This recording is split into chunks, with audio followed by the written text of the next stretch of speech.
যেখানে আছেন থাকেন।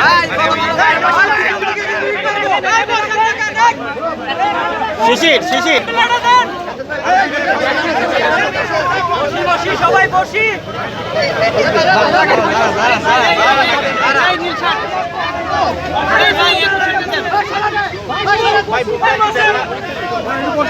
সামনে ভাই বসে দাও বসে দাও শিশির শিশির বলতে একটু নাও না স্যার আমরা একটা মিনিট সময় নেই ভাই বসে কোনটা ভাই এটা বলো ভাই পারবে না ওই পাশে এই স্যার অলমোস্ট রেডি ভাই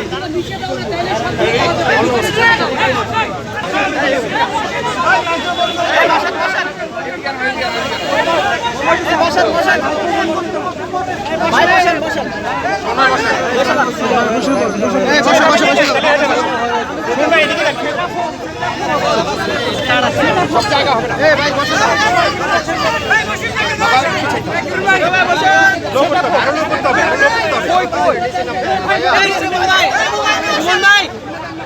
আমার মাইক্রোফোনটা ওই যে নিচে পড়ে গেছে ওই যে নিচে এই সুমন ভাই সুমন ভাই ভাই সেটা দেখো জীবন ভাই সুমন ভাই ওই যে ইটিভিটা এ ভাই ওই যে নিচে নিচে নিচে ভাই ভাই ভাই শুরু করেন সুমন ভাই বসে পড়েন এই ডিসিপ্লিন করতে পারবেন না এই সুমন ভাই বসেন ভাই বসেন এই সুমন ভাই বসেন আমার কাছে আমি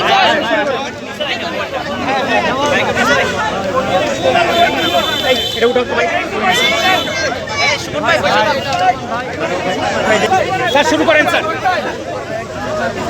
শুরু করেন আমরা শুনি স্যার স্যার আজকে মাননীয় প্রধান উপদেষ্টা আপনাদেরকে আমন্ত্রণ জানিয়েছেন কি আলোচনা হলো স্যার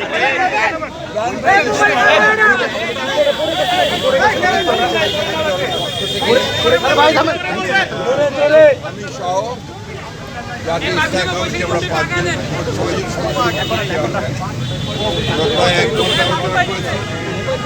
আলোচনাতে অত্যন্ত ভালো পরিবেশে আলোচনা হয়েছে। আলোচনাতে প্রধান যে বিষয়গুলো আমরা আলোচনা করেছি আমরা নির্বাচন সম্পর্কিত বিষয়ে আলোচনা করেছি এবং নির্বাচনের সংস্কার কমিশন এবং নির্বাচনের ব্যবস্থার সংস্কার সব কিছুগুলোই আমরা আপনার তুলে ধরেছি এবং আমাদের যে মতামত সেটা আমরা দিয়েছি। আমরা বলেছি যে নির্বাচন কমিশনার নিয়োগ আইন স্থগিত প্রধান রাজনৈতিক দলসমূহ ঐক্যমত্যের ভিত্তিতে অবিলম্বে নির্বাচন কমিশন গঠন এবং আমরা একটা রোড ম্যাপ দিয়েছি নির্বাচন কমিশন রোড ম্যাপ আমরা এনআইডি কার্ড স্বরাষ্ট্র মন্ত্রণালয়ে আইন করা হয়েছিল সেটাকে অর্ডিন্যান্স জারি করতে পারবে। আমরা বিতর্কিত কোনো ব্যক্তি যেন কখনো এই নির্বাচন সংস্কার কমিটিতে না যায় সেই কথা আমরা বলেছি যে ফ্যাসিস্ট সরকারের প্রধানমন্ত্রী সাজানো ভুয়া সকল ইউনিয়ন পরিষদ বাতিল করতে হবে এবং 14, 18, 24 সালে যে সকল নির্বাচন ভুল করে দিয়েছিল প্রধান নির্বাচন কমিশনার সহ তাদেরকে ভুয়া নির্বাচন বা নির্বাচন পক্ষপাত দুষ্ট নির্বাচন অভিযোগে তাদেরকে আইনের আওতায় আনার কথা বলেছি। আমরা বিচারপতি খায়রুল হক যিনি আমরা মনে করি যে নির্বাচন ব্যবস্থাকে ধ্বংস করার যে মূল হোতা তত্ত্বাবধায়ক সরকারের বাতিল করার ছিল তার বিরুদ্ধে আমরা আমরা লক্ষ্য করেছি যে প্রশাসন থেকে দুর্ভাগ্যজনকভাবে এই প্রায় 2 মাস হতে চলেছে, আগামী 8 তারিখে 2 মাস হবে, এখন পর্যন্ত কত সরকারের আমলে অর্থাৎ সরকারের আমলে যারা তাদের দোষর হয়ে কাজ করেছে তাদেরকে সহায়তা করেছে এই লুটপাট অনাচার অত্যাচার, মানুষের উপরে নির্যাতন, দুর্নীতির ব্যাপারে, গণহত্যার ব্যাপারে তাদের অনেকেই বেশিরভাগই এখনো পর্যন্ত বহাল তবিয়তে তার স্ব জায়গায় বহাল আছে। এদেরকে অবিলম্বে তাদেরকে সরিয়ে নিরপেক্ষ ব্যক্তিদেরকে আনার কথা আমরা বলেছি। আমরা বলেছি যে আপনার জেলা প্রশাসকের ব্যাপারে আপনারা দেখেছেন পত্রের মধ্যে লেখালেখি হয়েছে, সেই 59 জন জেলা প্রশাসকের মধ্যে একই সঙ্গে যারা অভিযোগ উঠেছে তাদেরকে বাতিল করে দেওয়ার জন্য আমরা নতুন ফিটনেস করার কথা বলেছি যোগ্য ব্যক্তি। আমরা চুক্তিভিত্তিক কিছু নিয়োগ বাতিল করার জন্য আমরা প্রস্তাব করেছি। আমরা বিশেষ করে অন্তর্বর্তী সরকারের মধ্যেও দুই একজন আছেন যারা অন্তর্বর্তী সরকার এবং যে গণঅভ্যুত্থানের বিপ্লবের যে মূল স্পিরিট সেটাকে ব্যাহত করছে তাদেরকে সতর্কতা বলেছি। আর আমরা যারা পদোন্নতি বঞ্চিত হয়েছে সরকারি কর্মকর্তা 15 বছর ধরে তাদেরকে ক্ষুদাপেক্ষ পদোন্নতি নিশ্চিত করার কথা বলেছি। এই ছিল আমাদের আপনার মোটামুটি আপনার বক্তব্য পয়েন্ট ভিত্তিক,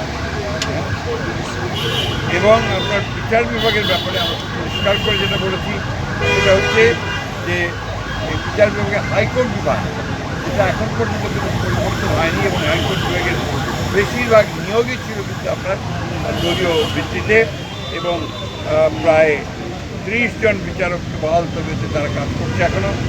এদের ব্যাপারে ব্যবস্থা নেওয়ার জন্য প্রয়োজনীয় আইনগত ব্যবস্থা নেওয়ার জন্য আমরা কথা বলেছি। এই কিছু দলকানা বিচারক যারা আছেন তাদেরকে আমরা স্মরণ করার কথা বলেছি। আর অতি দ্রুত আমরা পিপিজিপি নতুন নিয়োগ করার কথা বলেছি।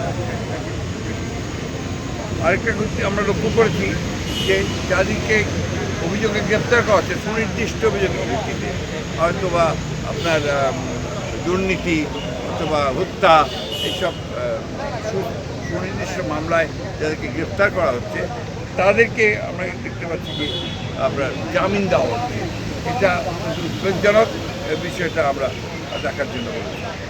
আমরা 2007 সাল থেকে 24 সাল পর্যন্ত 5ই আগস্ট পর্যন্ত আওয়ামী লীগের আমলে দায়েরকৃত সকল মিথ্যা মামলা, গায়েবী, ভুয়া, সাজানো, রাজনৈতিক উদ্দেশ্যে প্রণোদিত মামলাগুলোকে প্রত্যাহারের জন্য আমরা নীতিগত সিদ্ধান্ত ঘোষণা ও প্রত্যাহারের প্রয়োজনীয় ব্যবস্থা গ্রহণ করা হয়েছে। কিছু আমলা, কিছু আপনার পুলিশ কর্মকর্তা, কিছু শুনতে পাই কিছু আপনার বিভিন্ন মন্ত্রণালয়ের লোকজনেরা এবং আপনার মন্ত্রীরা তারা দেশ ছেড়ে পালিয়ে যাচ্ছে। কীভাবে পালাচ্ছে, কার সহযোগিতায় পালাচ্ছে, সেই বিষয়গুলো আমরা দেখার জন্য বলেছি। আর একটা বিষয় আমরা জোর দিয়ে বলেছি যে আজকে পতিত ফ্যাসিবাদী প্রধান শেখ হাসিনা ভারতে আছে।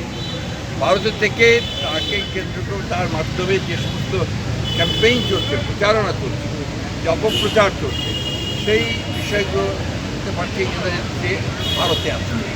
এই বিষয়টাকে ভারতীয় সরকারের সঙ্গে আলোচনা করার জন্য এবং তাকে ওই অবস্থা থেকে সরিয়ে দেওয়ার জন্য আমরা সরকারকে অনুরোধ করেছি। তারা ভারত সরকারের সঙ্গে নিয়ে কথা বলছে। সেই সঙ্গে পার্বত্য চট্টগ্রামে যে ধরনের অস্থিরতা সৃষ্টি করার চেষ্টা করা হচ্ছে সেটাও আমরা কিন্তু আপনার বলেছি যে পার্বত্য চট্টগ্রাম ব্যাপারটিকে আরও গভীরভাবে দেখে সেখানে কারা এই ঘটনাগুলোর সঙ্গে জড়িত তাদের বিরুদ্ধে ব্যবস্থা নেওয়ার কথা বলেছি। আরেকটি কথা আমি বলি যে আমরা গুমখুরের সঙ্গে যারা জড়িত তারা এখনও ধরাছোঁয়ার বাইরে, তাদেরকে খুব কম, একমাত্র জিয়াউল হাসান ছাড়া আর কাউকে ধরা হয়।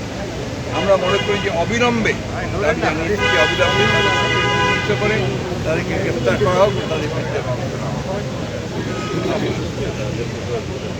এবং জাতিসংঘের একটি দল এসছে এখানে, কিন্তু দুর্ভাগ্যজনকভাবে সেই দলটিকে যারা এর সঙ্গে জড়িত আছেন এই বিভিন্ন ডিপার্টমেন্টের, তারা তাদেরকে সেইভাবে সহযোগিতা করছে না। দ্বিতীয়ত হচ্ছে যে আপনার সম্প্রতি দুর্গা পূজাকে কেন্দ্র করে, সহজ উৎসবকে কেন্দ্র করে আপনারা লক্ষ্য করেছেন যে সনাতনী ধর্মের কিছু মানুষ, সবাই না, কিছু মানুষ তারা কিন্তু অত্যন্ত পরিকল্পিতভাবে জনগণেরকে উস্কে দিচ্ছে বাংলাদেশি, তারা অপপ্রচার চালায়, কাজে কমিউনিটির উপরে এখানে অত্যাচার আছে, নির্যাতন আছে, এই ধরনের কথাবার্তা তারা বলতে যাচ্ছে, যেটা সর্বৈব এটা মিথ্যা। আমরা সবাই জানি, এটা আপনারা বলছেন। এটা হচ্ছে একটা পরিকল্পনা তাদের, বাংলাদেশকে নির্যাতন করা হচ্ছে, বাংলাদেশের বিরুদ্ধে একটা ষড়যন্ত্র। এই কথাগুলো আমরা তাদেরকে অত্যন্ত গুরুত্ব সহকারে বিবেচনার জন্য বলেছিলাম, তার বিরুদ্ধে প্রয়োজনীয় ব্যবস্থা